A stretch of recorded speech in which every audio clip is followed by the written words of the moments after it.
After a year of many incredible rides and due to other world events, Intamin would have a slower year in 2020.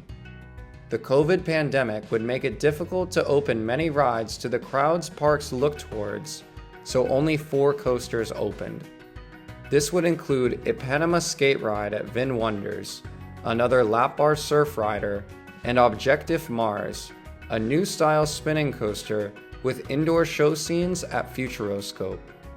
The coaster would begin with small fire and Tesla coil effects before going on a tilted track to view a screen. Riders would then travel outside to go through a tire launch into a free spinning coaster section before returning inside into a drop track. The coaster features large unique cars and has a similar large lap bar to the sidecar seats on Hagrid's. The next coaster would be the only coaster that was delayed from the opening of Nickelodeon Universe with Sandy's Blasting Bronco. Themed to the SpongeBob SquarePants character, this unique Intamin coaster would oddly use the older style lap bar trains found on Nefiskesen and launch riders through a compact layout with 4 inversions. Once returning to the station, a turntable would spin the train backwards and would launch again, completing the same layout. The last coaster would be themed to another Nickelodeon show, this time being the Teenage Mutant Ninja Turtles, at Russia's Dream Island.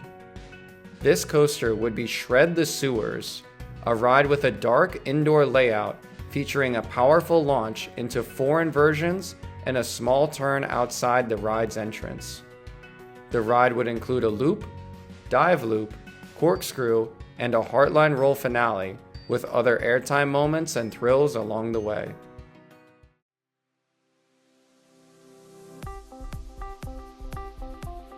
After a year of lockdowns and delays, the world was ready to see many of its postponed coasters open in 2021, beginning with the return of a model that hadn't been seen for nearly 20 years with the Impulse coaster. This model, which was one of Intamin's first launch coasters, would upgrade to LSMs and feature their new inverted lap bar train found on Dueling Dragons with the same face on the front and back. The ride would launch riders back and forth with the same double twisting spikes of Wicked Twister, but stand slightly taller and go even faster, and be known as Legendary Twin Dragon at Chongqing Sunakland. The year would also see 2 new multi-dimension coasters open, starting with Namazu at Volcania. This would be the first special effects coaster to use the straddle coaster trains, and would begin by pulling into a show scene with a drop track right at the start. The coaster would then hit a tire launch and travel through a field before reaching another launch and doing more fun turns before returning to the station. There would also be the studio tour at Movie Park Germany, which would take riders through a fantasy movie studio with some fantastic special effects from classic movie genres, including a twister scene where a roof gets ripped off a house, as well as a close encounter with King Kong. There would also be a turntable, as well as an awesome scene where your vehicle races a real car and then launches out of the show building. As far as special effects coasters go, this is definitely the highest quality a park has built with Intamin behind Hagrid's. Intamin would also build 2 coasters in China which were very similar to coasters they had built before. All Speeds at Sunakland Chengdu would be a near clone of Terran, and Light of Revenge at Happy Valley Chixia would be a very similar but reimagined version of Cheetah Hunt. While All Speeds only had minor differences in some height and profiling changes to Terran, Light of Revenge would mirror and update much of Cheetah Hunt's layout, as the original coaster was built for a very specific terrain. A speed hill was added at the bottom of the largest drop, where it is just a straightaway on Cheetah Hunt, and the mid-course was eliminated for a low-to-the-ground turn and a bunny hill. The coaster would also feature the new generation multi-launch trains, and features many of the tunnels found through Cheetah Hunt's layout. There would also be another new model introduced with Big Dipper at Luna Park in Sydney. Rocky Mountain Construction had created a lot of competition in the coaster world in their short 10 years of existence, and Intamin wanted a piece of their success with their single rail coaster design. While the original RMC Raptor coasters would feature a lift hill followed by a wickedly intense layout, Intamin's first attempt would use 2 tire launches to send the train through a compact layout at the Seaside Park. The train would essentially be their standard new multi-launch seats and restraints, just with 1 rider per row, and the ride would navigate 2 inversions and a few small airtime moments on the prototype layout. The last 2 coasters of the year would blow many away though, starting with Conda at Walibi, Belgium. This would be yet another reinvention of the mega coaster, once again using the chain lift, but now the multi-launch trains, which are now just the standard Intamin thrill coaster trains. Riders would sit slightly lower profile with their feet being able to touch the ground, and crest the lift into a twisting first drop, which was certainly inspired by Expedition G-Force. Riders would then experience the standard giant first hill before passing over a large outward banked hill, and then a large, first of its kind, non-inverting cobra roll. Instead of the corkscrews one would expect, the ride would outward bank to get on top of and dive below, creating 2 airtime moments. The ride would then complete a very RMC-inspired finale, with a large wave turn and many smaller bunny hills than Intamin would have built in the past to finish the ride. The true coaster to blow everyone away this year would be the second in 2 years to open at Islands of Adventure. Themed to one of the highest grossing movie franchises of all time with Jurassic World, Velocicoaster would open as the first multi-launch coaster with a long 6-car train. This long vehicle would snake its way through a layout starting with 2 hang-time-filled inversions and some turns in a Velociraptor paddock before launching riders into a top hat over the park's lagoon. The coaster would then fly through Intamin's first true stall, and then through a double helix which would include some wicked airtime moments, before completing a high-speed barrel roll over the water as the finale. The quick-paced, multi-launching ride experience was something audiences in the United States hadn't seen like this in years, and the dinosaur theme made this a popular coaster to share and admire when it opened.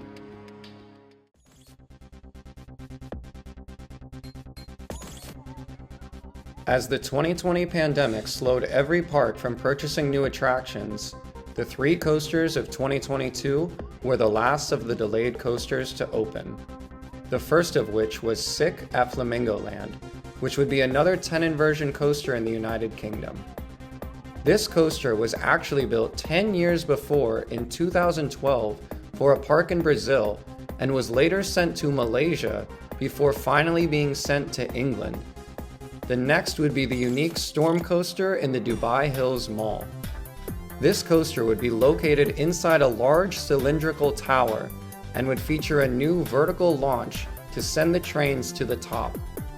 The coaster would then use the supports from the sides of the building to work its way down, featuring small airtime moments and hang-time-filled inversions. The final coaster was a ride that was intended to open back in 2020 before the pandemic. As a result, Pantheon at Busch Gardens Williamsburg is not seen as much as the groundbreaking coaster it was when built. While Wavebreaker and Hagrid were certainly fun coasters, Pantheon was intended to be the first large Intamin thrill coaster in the United States after a near decade of absence. This coaster would feature the high-speed switch track of Hagrid and then travel through a layout full of elements found on Velocicoaster. The trains would leave the station and launch into a slow inversion, followed by some outward banked bunny hills and into a second launch. The launch would go over a speed hill, a technology that was first used on TurboTrack, and make it halfway up a top hat before falling back and launching up a straight vertical spike. This would be the fully fleshed out version of the switch track from Soaring with Dragon and Dueling Dragons, without needing the train to stop and wait to increase the thrill for riders. The train would then go over the top hat into a beyond vertical drop, and into a large outward banked turn similar to Conda, and then through a massive stall with much more hang time than Velocicoaster. While Pantheon might not have as many elements or be as impressive as Conda or Velocicoaster, it was actually the original attempt at some of the elements found on those rides, even though it ironically opened after.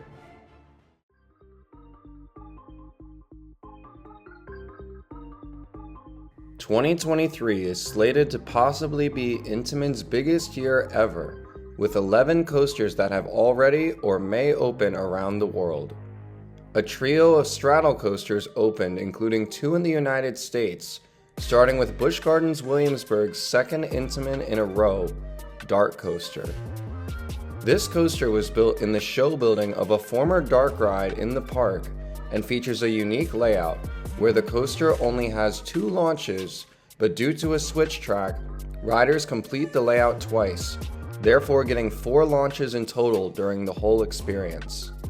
The second is Arctic Rescue at SeaWorld San Diego, with vehicles also themed to snowmobiles like Dark Coaster, and looks like it could be the best of its kind yet. Being the first traditional tire launch straddle to feature 3 launches, the coaster looks to be another natural evolution of the model, with more unique banked turns and even more dynamic improvements to past installations. The third straddle of the year is Zokon at Fuji-Q Highland, a ride that is certainly inspired by Hagrid's, with multiple LSM launches, an inclined spike, and a high-speed switch track. The ride also features incredibly detailed and high-quality trains with lights and onboard audio, and a very tame but exciting layout. The year will also see the return of the Intamin Zack Spin of all things, coming to Silk Road Paradise. This will be the original 25-meter layout, just with a bit of an updated support structure and new restraints, similar to some seen on recent Intamin flat rides. There will also be the second ever vertical lift multi-looper after Fahrenheit with Whale Breaking the Sky, or Barracuda, at Fully Ocean Happy World. This will feature a very similar layout to Fahrenheit, including a vertical loop, a dive loop, a cobra roll, a corkscrew, and a few airtime moments as well, and feature the old accelerator train chassis. That same park has also opened a spinning coaster named Twister, which is actually the second model of the intense spinning coaster from Bakken. This looks to be a much tamer version than the former, with fun underwater theming. It is also believed Algazal at Marial will be another of this model as well, as it is listed as just being a spinning coaster so far. This will be located adjacent to the massive 250-foot water slide complex opening in Qatar and can be seen in small glimpses of construction. PortAventura will see its second Intamin in Uncharted El Enigma de Penitence, which is another multi-dimension indoor coaster themed to the movie based on the popular video game series. This is an updated version of the ride system first used on Harry Potter and the Escape from Gringotts, with large trains that spin. The ride features multiple launches, a turntable, a spike, and great theming, and is another thrilling coaster anyone can enjoy. The true winners of the year are the 3 fantastic multi-launch thrill coasters, starting off with the first to open with Toutatis at Parc Astérix, a coaster that had been in development for years. Back in 2018, Intamin revealed the layouts for Conda and Toutatis at Parc Astérix, only revealing the parks that had bought them, with no name, theme, or opening time frame given. Toutatis was always going to open later, but its announcement video would be the first glimpse of how the fast track switch would work before Hagrid and Pantheon would be built. After even further delays from COVID, the ride is now open and features a launch right into a slow inversion-like element, followed by 2 outward banked hills, and then pulling into the high-speed switch track, just like Pantheon. The coaster then completes a similar multi-pass launch sequence before dropping down a trimmed top hat with an even steeper drop angle of 101 degrees, the steepest ever for Intamin, and completing a much more fully fledged out layout. The coaster has a similar stall, but many more low-to-the-ground hills and outward banked elements, as well as an extra barrel roll at the end. The next would be going to another Warner Brothers park, this time being Park Warner Madrid. While Intamin had built 6 coasters in the past themed to Superman and even one to Green Lantern, this would actually be their first theme to the Caped Crusader with Batman: Gotham City Escape. This will be the first major thrill multi-launch coaster to use onboard audio and will be a return to the 3-car train, which hadn't been used in many years, with commonly 4 or 5 cars being used. This results in a much snappier layout, featuring some very quick transitions as well as a couple hang-time filled inversions, including a slow corkscrew, an extended reverse sidewinder, and a quick stall. This coaster also features a unique fake-out spike into the brakes, similar to the spike on Hagrid's to end the ride. The quick, modern layout of the ride, plus the threat of Batman's villains, will make this one of the most thrilling multi-launch coasters since Terran. The final coaster of the year will be another coaster at a SeaWorld park, but this time at the brand new SeaWorld Abu Dhabi. The chain had already built a B&M flying coaster and a mock multi-launch called Manta, and it was now Intamin's turn to build a coaster of the same name. This coaster begins by passing through a real aquarium before launching out of the indoor park into a super low-to-the-ground layout with 3 total launches and many quick turns and small RMC-like airtime moments. The coaster has so many small elements packed in and features another 4 inversions similar to Gotham City Escape, with a hang-time-filled stall and dive loop, but also a fast corkscrew and barrel roll. The coaster also features some nice theming, as it all takes place over sand to mimic the look of the bottom of the sea, and passes through a shipwreck, rockwork, and waves towards the end. If all these coasters end up opening this year, 2023 could very well be the best for Intamin yet. There's been many great years, as you have seen, but with 11 coasters and such a great balanced collection, the future has never looked brighter.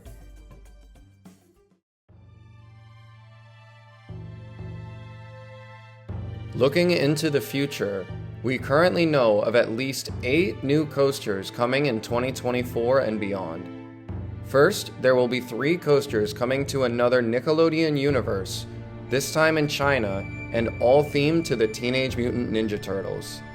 Mikey's Halfpipe will be another surf rider, and Shredder will be another spinning coaster.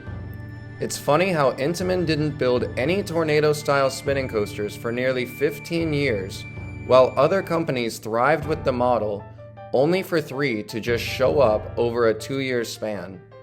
The third at the park will be another groundbreaking multi-launch coaster with Turbo Turtle power, which will break the inversion record for a multi-launch coaster with 8, along with other impressive height, speed, and length stats.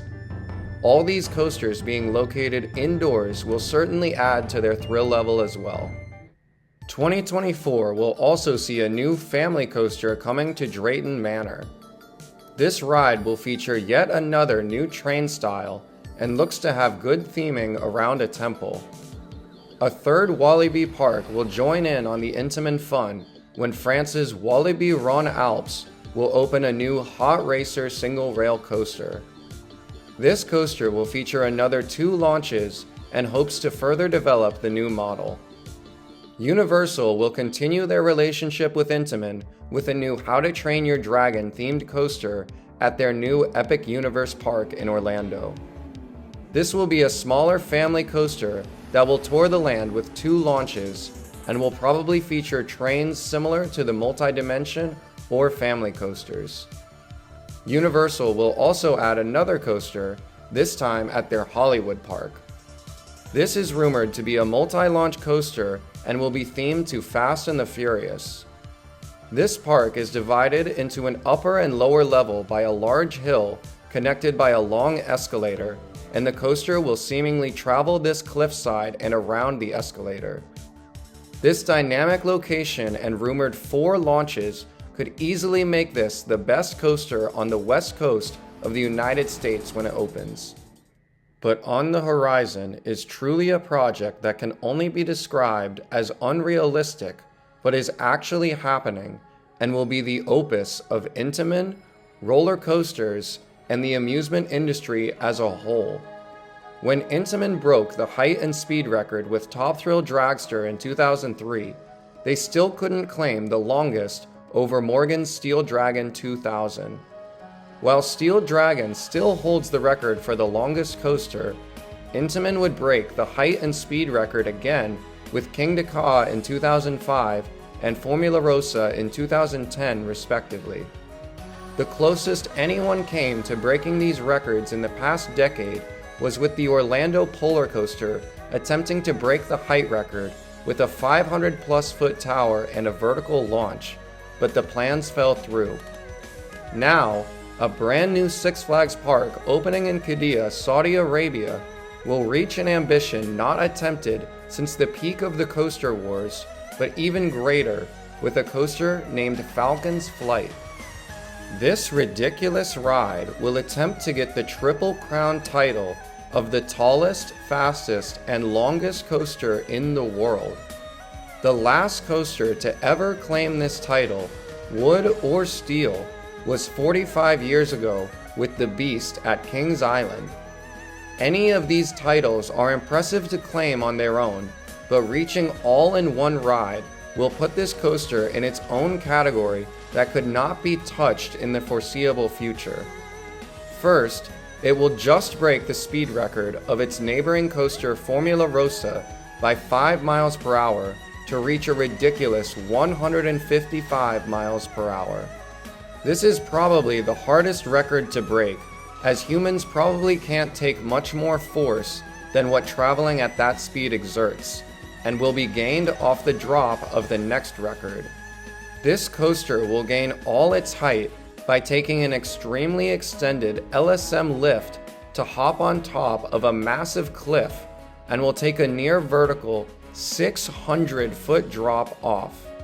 At the bottom of this drop will be an LSM boost to take the coaster over another unbelievable element, a gargantuan 530-foot arch. This element alone is over 70 feet taller than King Ka and is only the second tallest element on the ride. The ride will then burn off all this speed with an over 13,000-foot track length, which is over twice as long as Intamin's current longest Formula Rossa and over 5,000 feet longer than the current longest in Steel Dragon 2000. This is not to mention the layout begins with a fully fledged hypercoaster layout, which alone would be an impressive ride. While many have doubted this ride since its inception, the coaster is well underway with track already installed, and if it can be pulled off, Intamin will lay claim to the true greatest ride ever built.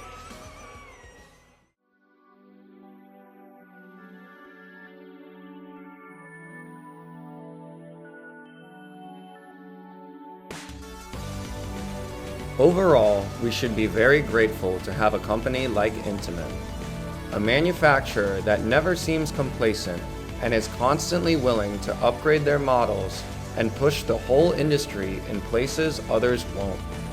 It always feels like they still have more to prove, and no matter how small the addition is, it is always exciting and noteworthy to have an Intamin coaster in your park. While it seems some chains have written them off or sworn against them, their incredible reputation and innovative mindset will always prevail and remain through their design language. The best part is, this series has only scratched the surface, as Intamin has also produced an equally, if not larger catalog of water, flat, and observation rides that are just as impressive and industry pushing.